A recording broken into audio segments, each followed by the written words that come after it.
മൂന്നാമത്തെ കാര്യം, ഈ ഗ്ലോബലൈസ് സിസ്റ്റം അങ്ങോട്ട് വന്നു കഴിയുമ്പോഴത്തേക്ക് നമ്മുടെ ഫാമിലിക്ക് ഒരു ഗവേണിംഗ് സിസ്റ്റം ഉണ്ടായിരുന്നു. ആ ഫാമിലിയുടെ governing system that has been gone and we haven't adopted a new system. What was a traditional value system for governing? രണ്ടുപേരും ഒരുമിച്ച് താമസിക്കണമെങ്കിൽ ഒരു ഗവേണിംഗ് സിസ്റ്റം വേണമല്ലോ, അവിടെ ആ വീടൊന്ന് ഭരിക്കപ്പെടണമല്ലോ. അപ്പോൾ നമ്മുടെ ട്രഡീഷണൽ സിസ്റ്റം ഹസ്ബൻഡ് ഭരിക്കുക എന്നുള്ളതായിരുന്നു, ഭാര്യ അനുസരിക്കുക എന്നുള്ളതായിരുന്നു. പക്ഷെ ആ സിസ്റ്റം നല്ലതെന്ന് ഞാൻ പറയുന്നില്ല. കാര്യം സ്ത്രീകളെ അപമാനിച്ചിരുന്നു, അവരുടെ സ്ഥാനം തള്ളിക്കളഞ്ഞിരുന്നു, അത് വളരെയധികം മോശമായിരുന്നു.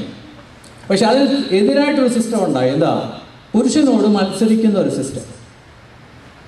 ഈ പുരുഷനോട് മത്സരിക്കുന്ന ഒരു system ഫാമിലിക്കകത്ത് പ്രയോജനപ്പെടുമോ? Of course, I accept in the civil world equality of men and women, that should be accepted. The wages given to the same labor or job and education given to both boys and girls and many of the things, absolutely equality should be maintained in the civil society. But how can the equality be possible within a family? അമ്മയ്ക്ക് അപ്പനാകാനും അമ്മയാകാനും ഒക്കുമോ? അതുകൊണ്ട് equality എന്ന് പറയുന്ന വാക്ക് കുടുംബത്തിന് യോജിച്ചാൽ. അപ്പോൾ ഇപ്പോഴേ equality എന്നുള്ളതാണ് പറയുന്നത്. പക്ഷെ ഇക്വാളിറ്റി എന്ന് പറയുന്നത് എങ്ങനെ ഒക്കുന്നത്? അമ്മ പ്രസവിക്കും, അപ്പൻ പ്രസവിക്കാൻ ഒക്കുമോ? ഒക്കെയില്ല. അപ്പോൾ ഡിസ്റ്റിങ്റ്റീവായിട്ട് പോകാനേ ഒക്കുള്ളൂ. അവിടെ ഒരു പുതിയ സിസ്റ്റം ഉണ്ടാകണം. പുതിയ സിസ്റ്റം എങ്ങനെ ഉണ്ടാകേണ്ടത്? മ്യൂച്വലി കറസ്പോണ്ടിങ് ആയിട്ടുള്ള system we have to build up. പക്ഷെ ഇപ്പം നിൽക്കുന്ന എവിടെയാണെന്നറിയാമോ? ചില പുരുഷന്മാർ പഴയ നമ്മുടെ നാട്ടിൽ അമേരിക്ക വന്നവരാണെങ്കിലും കൊള്ളാം, പഴയ ട്രഡീഷണൽ സിസ്റ്റത്തിൽ ഞാനാണ്, I am the head of the house, you have to obey me, ഈ standing in that traditional system.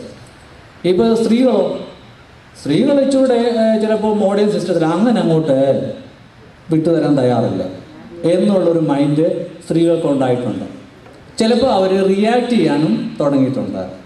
അപ്പോൾ ഈ അപ്പം ഈ നാട്ടിൽ നിന്ന് വന്നിട്ടുള്ളവരെല്ലാവരും ഉണ്ടല്ലോ, അവർക്കൊരു മെയിൽ ഡോമിനേറ്റഡ് മൈൻഡ് ഉണ്ട് കേട്ടോ. അതിപ്പോൾ എത്ര പറഞ്ഞാലും ഉണ്ട്, ഇല്ലെന്നൊന്നും പറയണ്ട. സ്ത്രീകൾ വിചാരിച്ചു ചുമ്മാ ചില ഭർത്താക്കന്മാർ ചിലപ്പോൾ നിങ്ങളെ പേടിച്ച് ചിലപ്പോൾ പറഞ്ഞു തരിക കുഴപ്പമൊന്നും ഇല്ലെന്ന്. പക്ഷേ അവരുടെ ഉള്ളിൻ്റെ ഉള്ളിൽ they have A dominated mind, യാതൊരു സംശയവുമില്ല. കുറേ ജനറേഷനോടെ കഴിയണം അത് മാറി വരണമെന്ന്. പക്ഷേ ഇവിടെ പെട്ടെന്ന് തന്നെ റിയാക്ട് ചെയ്യാൻ തുടങ്ങിക്കഴിഞ്ഞാൽ ഒരു ഫാമിലി എങ്ങനെയാണ് നിൽക്കുന്നത്? അതുകൊണ്ട് in order to have stability of marriage, family, we should have a governing system in which the unity and autonomy should be maintained together. Unity should not be rejected for the sake of autonomy. Autonomy should not be rejected for the sake of unity. എന്ന് പറഞ്ഞു കഴിഞ്ഞാൽ നമ്മുടെ traditional സിസ്റ്റത്തിൽ യൂണിറ്റിക്ക് പ്രാധാന്യം കൊടുത്തു. അങ്ങനെ പ്രായമുള്ള വേണ്ടി നീ ആൾ പറയുന്നത് കേട്ടങ്ങ് ഒതുങ്ങി അങ്ങ് പോയത്. കാര്യം യൂണിറ്റി മെയിൻറ്റെയിൻ ചെയ്യണം. ഇപ്പോഴത്തെ ആണെന്നല്ലോ അങ്ങനെയൊന്നും വിട്ടുകൊടുക്കരുത്. നിൻ്റെ ജീവിതവും പ്രധാനപ്പെട്ടതാണ്. ഒരു ഫാമിലിക്ക് നിലനിൽക്കണമെങ്കിൽ ഈ യൂണിറ്റിയും വേണം, ഓട്ടോണമിയും വേണം. അപ്പോൾ യൂണിറ്റി നഷ്ടപ്പെടുത്തിക്കൊണ്ടുള്ള ഓട്ടോണമി ഹസ്ബൻഡ് എടുത്താലും വൈഫ് എടുത്താലും കൊള്ളാം, അവിടെ പ്രോബ്ലം ഉണ്ടാകും. അപ്പോൾ ഈ globalised system they insist more on the value of autonomy. So when individuals become autonomous within the family, there is great problem to live together in a harmonious way. രണ്ടുപേരും വളരെ autonomous ആണെങ്കിലോ എങ്ങനെ ജീവിക്കാൻ ഒക്കും? അപ്പോൾ ഈ പറഞ്ഞിരിക്കുന്ന സംഗതി ഗ്ലോബലൈസ്ഡ് സൊസൈറ്റിയിൽ ഒരു പ്രോബ്ലം ആയിക്കൊണ്ടിരിക്കുകയാണ്. അതിനെ അതിജീവിക്കാനായിട്ട് ഒരു new effective system has not been emerged.